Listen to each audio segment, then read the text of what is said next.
जिंदाबाद जिंदाबाद। All India anganwadi federation जिंदाबाद जिंदाबाद जिंदाबाद। अरे तानाशाही नहीं चलेगी, नहीं चलेगी, नहीं चलेगी। अरे दादागिरी नहीं चलेगी, नहीं चलेगी, नहीं चलेगी। अरे हुक्मशाही नहीं चलेगी, नहीं चलेगी, नहीं चलेगी। हर जोर जुल्म की टक्कर में, हर जोर जुल्म की टक्कर में,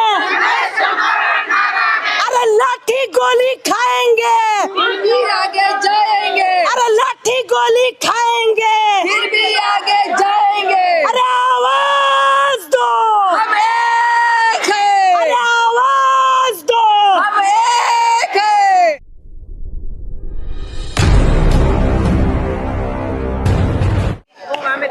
दिल्ली में जंतर मंतर पर खड़ा हूं मैं इस वक्त और हजारों की संख्या में आंगनवाड़ी कार्यकर्ता मौजूद हैं। अभी इनका 3 दिन का परमिशन है, लेकिन अभी हाल फिलहाल पुलिस ने जिस तरीके से इनको टाइम हुआ है तो वार्निंग दे दी है कि भाई आप अपना ये प्रोग्राम बंद करिए और अगले दिन शुरू करिए। हमारे साथ आंगनवाड़ी कार्यकर्ताओं की लीडर भी हैं, लगातार ये अपनी डिमांड कर रहे हैं, बात कर रहे हैं। और मोदी सरकार ने जिस तरीके से नारी शक्ति बंधन अधिनियम पारित किया तो बड़ी महिलाओं को, जो ताकतवर महिलाएं होंगी उनको तो उनका हक और अधिकार मिल जाएगा। जो राजनेता होंगी, जो सांसद बनेंगी, जो विधायक बनेंगी, उनको तो 33% रिजर्वेशन मिल जाएगा। लेकिन जो बड़े पैमाने पर आंगनवाड़ी हजारों लाखों की संख्या में, उनका अधिकार का क्या केंद्र सरकार ने उनका मानदेय बढ़ाया? क्या उनकी पेंशन सुनिश्चित की? क्या उनके साथ उनके अधिकारों की रक्षा की गई?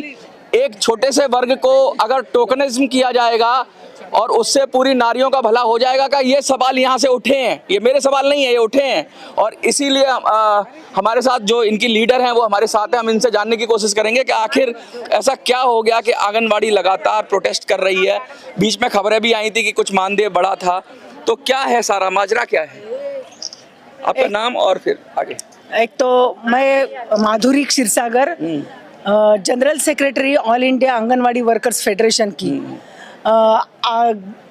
1 महीने से हमने ये प्रोग्राम डिक्लेयर किया है। सरकार को, पुलिस को परमिशन के लिए मांग की है, बॉन्ड लिख के दिया है, ईमेल करके मिनिस्टर, सेक्रेटरी सबको हमारा निवेदन दिया है, लेकिन उन्होंने अभी तक हमको अपॉइंटमेंट नहीं दिया। लोगों की नाराजगी है, हमारा निवेदन उनके पास पुलिस के जरिए से गया है। बात ऐसी है कि जब नारी वंदन की बात करते हैं तो दूसरी तरफ गए 30-40 साल से हमारी आंगनवाड़ी महिला मिनिमम वेज की बात कर रही है। सरकार मिनिमम वेज नहीं दे रहा है। हाई कोर्ट, सुप्रीम कोर्ट का निर्णय है ग्रेजुटी दे दो, ग्रेजुटी अभी तक नहीं मिली है। और ये महिलाओं का आर्थिक शोषण के साथ साथ इतना मानसिक शोषण किया जा रहा है तो वो तो हद के बाहर है।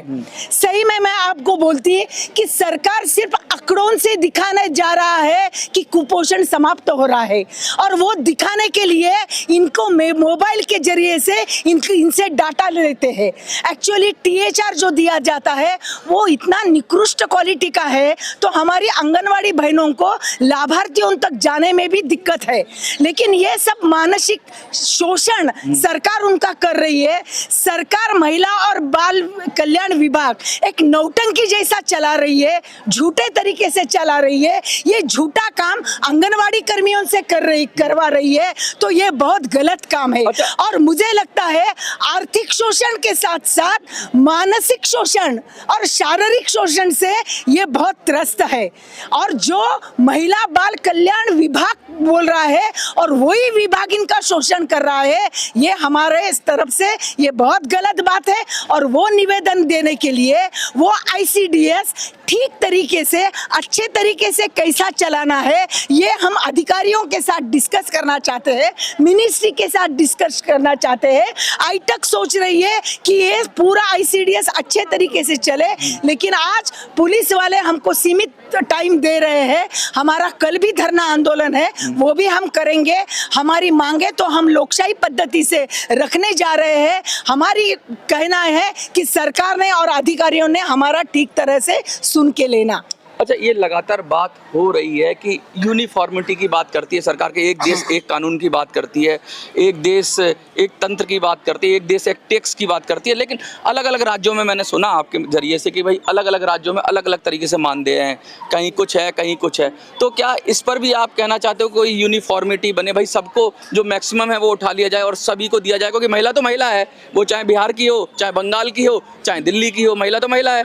पहली बात तो ऐसी है, केंद्र सरकार जो है उन्होंने जीएसटी के जरिए से सब पैसा खुद की ओर खुद के पास लिया है। आज हर स्टेट की हालत अलग अलग है। पहले 90%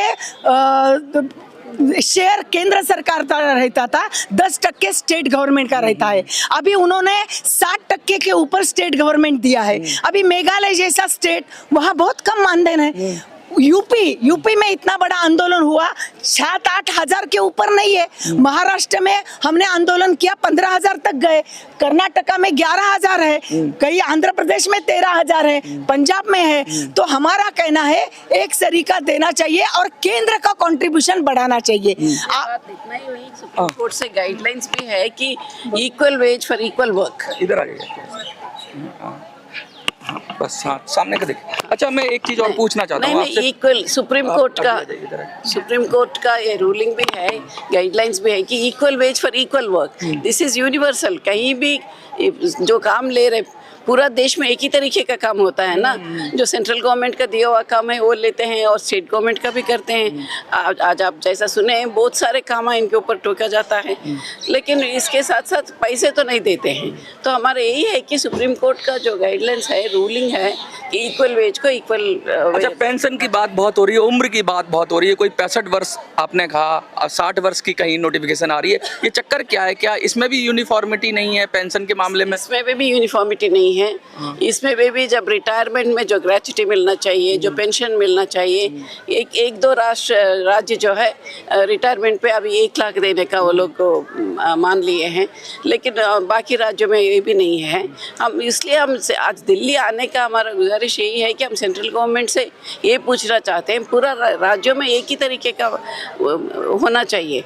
अभी गोवा में अगर देखें तो 25,000 तक भी देते हैं, जो सीनियरिटी के ऊपर से, जो ऐसा होना चाहिए। लेकिन मेघालय में सिर्फ 7,500 मिलता है, सेंटर का 4,500 और उधर का सिर्फ 3,000। ऐसा नहीं होना चाहिए। अच्छा, ये बहुत बात हो रही है कि 4 नए कोड आए हैं, लेबर कोड आए हैं। अब आंगनवाड़ी किस कैटेगरी में जाएगी? क्या ये सरकारी कर्मचारी बनेंगे, क्या ये फिर मजदूर बनेंगे? आखिर आंगनवाड़ी है क्या, क्या करेगी ये, या स्वयं सेवक हैं ये? स्वयं सेवक नहीं है। हम बिल्कुल ये साफ साफ करना चाहते हैं कि हमको वर्कर का दर्जा दो। वर्कर का दर्जा अभी नहीं है। वर्कर का दर्जा नहीं है, सिर्फ ऑनररी वॉलंटियर्स कहा जाता है, सिर्फ वॉलंटियर्स कहा जाता है। पर हमको वर्कर का दर्जा चाहिए ताकि हमको पीएफ भी कट सके या ईएसआई भी कट सके। तो यूनिवर्सल वर्कर का दर्जा होना चाहिए। और एक बात है, जो गवर्नमेंट का पूरा काम करते हैं तो गवर्नमेंट एम्प्लॉय का दर्जा देना चाहिए। गवर्नमेंट एम्प्लॉय का दर्जा नहीं देते, वर्कर का दर्जा नहीं देते, सिर्फ वॉलंटियर के नाम से जो ले रहे, ये बहुत सारा एक्सप्लॉयटेशन है, मल्टीपल टाइम्स ऑफ एक्सप्लॉयटेशन। पूरा काम दे देते हैं लेकिन पैसा कुछ भी नहीं देते हैं। अभी किसी स्टेट का भी बात हो रहा था, 6 महीने का अभी बाकी है, 6 महीने का मानदेय भी नहीं मिला है। अच्छा। तो amount of exploitation you can imagine किस तरीके से हो रहा है। कितनी महिलाएं पूरे भारत में इससे प्रभावित आपको लगता है? और लगातार आप 3 दिन की बात कर रहे हैं, तो आज कौन से राज्य हैं, कल कौन से होंगे और परसों कौन से होंगे? आप इधर आ जाइए, इधर से। हमारी अध्यक्ष। हाँ जी, बताइए। हम आपको मीडिया के माध्यम से ये सूचना देना चाहते हैं कि आईसीडीएस प्रोग्राम का 50 वर्ष हो चुका और 50 वर्ष में सरकार अभी तक विचार ही कर पा रही है कि इसको अस्थायी कर्मचारी का दर्जा देना है कि नहीं देना है। हम लोग लगातार 50 वर्ष से हमारी ऑल इंडिया आंगनवाड़ी फेडरेशन अस्थायी कर्मचारी का दर्जा दिया जाए, सरकार न्यूनतम वेतन दे। जब तक अस्थायी कर्मचारी का दर्जा सरकार नहीं देती है, 3rd ग्रेड और 4th ग्रेड का दर्जा नहीं देती है, तब तक न्यूनतम मजदूरी जो भारत सरकार तय करती है वो दे। अच्छा, अभी मैं आपको ये सूचना दूं कि 15-20 साल से भारत सरकार एक भी पैसा आंगनवाड़ी हमारी सेविका और सहायिका को नहीं बढ़ाया है, 15-20 साल से, जबकि महंगाई कितना आगे बढ़ गया है। अगर महंगाई दर को भी अगर सरकार अकाउंट करती तो भी हमारी आंगनबाड़ी सेविका का अभी मानदेय है, कम से कम अगर मानदेय भी दे रही है तो वो 20 से 25 हजार रुपया होना चाहिए। एक मांग और आई थी कि भाई ट्रांसफर की बात हुई थी, तो और ट्रांसफर पे आप क्या कह रहे हैं? ट्रांसफर में मतलब हम लोग का ये है कि कोई आंगनबाड़ी सेविका, इसमें सभी लोगों के ट्रांसफर की बात नहीं हो रही है। जो आंगनबाड़ी सेविका का कहीं अदर शादी हो गया और उसको उसके कार्य क्षेत्र पर काम करने में दिक्कत हो रहा है, तो वो अगर स्वतः अगर अपना ट्रांसफर चाहती है मायके या ससुराल में, तो इस तरह के ट्रांसफर की हम लोग इसमें गुंजाइश चाहते हैं। तो ये आंगनवाड़ी महिलाएं हैं, लगातार प्रोटेस्ट कर रही हैं, लीडर्स हैं और अपनी बात कर रहे हैं। एटक से हैं बहुत सारे लोग, अभी कम्युनिस्ट पार्टी से भी लोग आए यहाँ पर, तो राजनीतिक समर्थन भी इनको मिल रहा है। बहुत सारी लोगों ने बात की यहाँ पर, कुछ लोगों ने नई शिक्षा नीति पर बात की, कुछ लोगों ने लेबर कोड पर बात की, लेकिन मूल मुद्दा जो था आंगनबाड़ी का था। हमारे साथ पंजाब से जुड़ी हुई महिलाएं बड़ी दबंग हैं ये, और इन्होंने बड़े जोर शोर से कहा, इनकी टीम भी बड़ी शानदार थी। क्या कहेंगे आप? पंजाब तो कहता है पर्दे चक्के 90 गिल्ली, कभी जलंधर कभी तो दिल्ली आ गए आप। जी, मैं पंजाब की प्रेसिडेंट हूँ सरोज छपड़ी वाला। जो सेंटर सरकार है आंगनवाड़ी को 4500 रुपए थे, जो हेल्पर है उसको 2250 रुपए दे रही है। 60% जो हिस्सा है वो भी पंजाब सरकार जैसे हर स्टेट दे रही है। 40 ही सेंटर दे रहा है। जो 40 सेंटर दे रहा है उसमें सिर्फ उसका 1800 रुपया बनता है। तो कितना मजाक है, कितना जो हमारे से FRS कराते हैं, जो पोषण ट्रैकर पर काम कराते हैं, वो काम सवेरे 7 बजे से लेकर रात 10 बजे तक पोषण ट्रैकर चलता है। जब 10 बजे तक पोषण ट्रैकर चलता है तो पूरे 15 घंटे काम करना पड़ता है। 15 घंटे के बदले 1800 रुपया मिलता है। तो कितना मजाक है। एक पास से तो बोल रहे हैं भी नारी शोषण बंद करो, हम नारी के लिए ये कर रहे हैं वो कर रहे हैं, कितना प्रचार कर रहे हैं नारी के लिए, पर नारी का कितना शोषण किया जा रहा है आप ही देख लो। नीचे पायदान पे खड़ी हुई नारी के लिए कुछ नहीं, जो टॉप पर है उसके लिए सब कुछ, उसके लिए सब कुछ है। अच्छा, पंजाब ने तो बड़ा कमाल किया था किसान आंदोलन में, देखा था हमने कि पंजाब ही झुका पाया था इस सरकार को। क्या लगता है पंजाब की महिलाएं उनसे आगे जाएंगी? हाँ। अरे ये तो आवाज लगा रही है।